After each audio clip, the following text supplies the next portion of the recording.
සහ count if කියන function භාවිතා කරන්න rank ෆන්ක්ෂන් එක අපිට අවශ්‍ය වෙන්නේ මේ average එක අනුව position එක කියන්නේ වැඩිම ලකුණු ගත්තේ කවුද දෙක කවුද ඒ විදිහට rank කරන්න ඒ භාවිතා කරන්න පුළුවන් rank ෆන්ක්ෂන් එක count if කියන එක භාවිතා කරන්න පුළුවන් මොනවා හරි දැන් අපි ගත්තොත් මේ කම්පියුටර් කියන මේ කොලම් එක ඒකේ 75ට වඩා වැඩියෙන් ලකුණු ගත්ත කී දෙනෙක් ඉන්නවද කියන එක විතරක් දැනගන්න ඕන නම් count if කියන එක භාවිතා කරන්න පුළුවන්. අපි මුලින්ම බලමු rank කියන එක භාවිතා කරන ආකාරය. rank කියන inbuilt function එකක් තියෙනවා. ඒක එතකොට මුලින්ම සමීකරණය ලියවෙන්න ඕනේ මේ rank column එකේ පළවෙනි cell එකට. එතනට ගිහිල්ලා ක්ලික් කරන්න ඒකේ එතකොට J5 කියන මේ cell එකට තමයි ලියන්න ඕනේ. දැන් යන්න ෆෝමියුලා බාර් එකට ගිහිල්ලා ක්ලික් කරන්න සමාන කිරීමේ ලකුණ equal symbol එක දාලා දැන් පුළුවන් ෆන්ක්ෂන් එක ලියන්න පටන් ගන්න. ෆන්ක්ෂන් එකේ නම තමයි rank කියලා ටයිප් කරන්න. දැන් වරහණක් විවෘත කරන්න.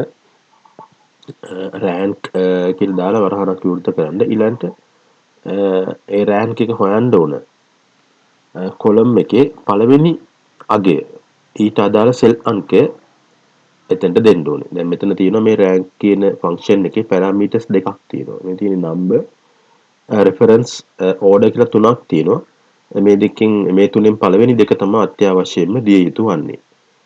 පළවෙනි එක තමයි rank එක හොයන්න ඕන කොලම් එකේ පළවෙනි අගය number කියලා තියෙන එක.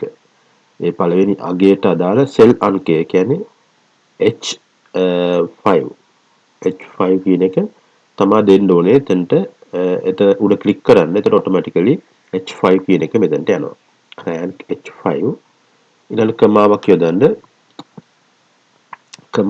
යොදලා ඊළඟට rank එක හොයන්න ඕන range එක. දැන් average එක අනුව තමයි rank එක හොයන්නේ. එහෙනම් average column එක තමයි අපිට range එක විදියට දෙන්නේ. ඒක පටන් ගන්න මෙතන H5න් ඉඳලා මෙතන H12 දක්වා යනවා. ඔය විදිහට range එක ලකුණු කරන්න. range එක ලකුණු කරලා මෙතන තව පොඩි වෙනසක් තියෙනවා. reference එක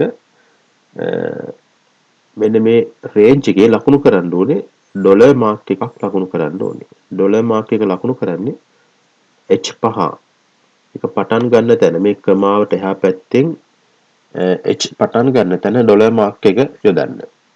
ඒකට පළවෙනි ඩොලර් මාක් එක එන්නේ එතනට.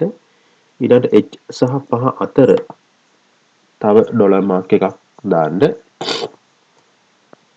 ඊළඟ කෝලන් මාක් එක එනවා. කෝලන් මාක් එකට එහා පැත්තේ මේ H11 පටන් ගන්න තැන H11 පටන් ගන්න තැන ඩොලර් මාක් එකක් දාන්න. ඊට පස්සේ H සහ 11 අතර තව ඩොලර් මාක් එකක් දාන්න ඕනේ. ඔය විදිහට ඩොලර් මාක්ස් දාන්න ඕනේ මේ සමීකරණය මේ rank කියන එක හරියට වැඩ කරන්න ඕන. දැන් බලන්න මේ rank function එක භාවිතා කරලා තියෙන ආකාරය මුලින්ම H5 එතනට ඩොලර් මාක්ස් අවශ්‍ය නැහැ. ඩොලර් මාක්ස් අවශ්‍ය වෙන්නේ අර range එක ලකුණු කරලා තියෙන තැනට. ඒතර හැම තැනටම H අකුරට මුලින් H සහ 5ට අතර මෙතනත් H අකුරට මුලින් H සහ 11 අතර ඔය විදිහට ඩොලර් මාක් යොදන්න ඕනේ. දාලා enter key එක press කරන්න.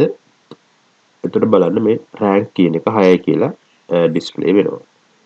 දැන් පුළුවන් මේ rank කියන එක copy කරන්න පල්ලෙහාට. එතකොට අපිට position එක automatically අනිත් cells වල පේන්න පටන් ගන්නවා. දැන් බලන්න 85 average එක 85.67 ගත්ත එක්කන තමයි 1 කියන position එකේ ඉන්නේ. 2 කියන position එක දෙවෙනිට වැඩි average එක තියෙන 76.67. ඒ විදිහට නිවැරදිව මේ rank එක අපිට ලැබිලා තියෙනවා rank කියන function එක හරහා.